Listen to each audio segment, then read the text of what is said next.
તો રાજકોટમાં ક્ષત્રિય આંદોલન મુદ્દે કોંગ્રેસ ઉમેદવારનું નિવેદન. આંદોલન અંગે બોલ્યા કોંગ્રેસના ઉમેદવાર લલિત વસોયા.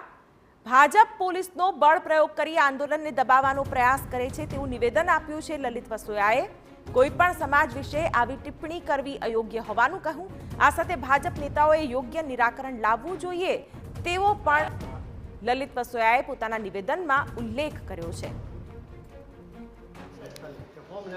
આ સરકાર ક્ષત્રિય સમાજનો અવાજ દબાવવા માટે જે પોલીસ તંત્રનો દુરુપયોગ કરી રહી છે એ આ દેશ માટે, આવતા દેશના ભવિષ્ય માટે જોખમ કરતા છે.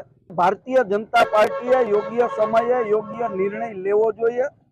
ક્ષત્રિય સમાજની સાથે બેઠક કરીને જે કાંઈ રસ્તાઓ નીકળતા હોય એ રસ્તાઓ કાઢવાનો પ્રયત્ન કરવો જોઈએ. પરંતુ સત્તાના જોરે, પૈસાના જોરે, તાકાતના જોરે કોઈ સમાજનો અવાજ દબાવવાનો પ્રયત્ન થાય એ નિંદનીય પ્રયત્ન છે. ક્ષત્રિય સમાજને એની વાત કરવાનો અધિકાર છે.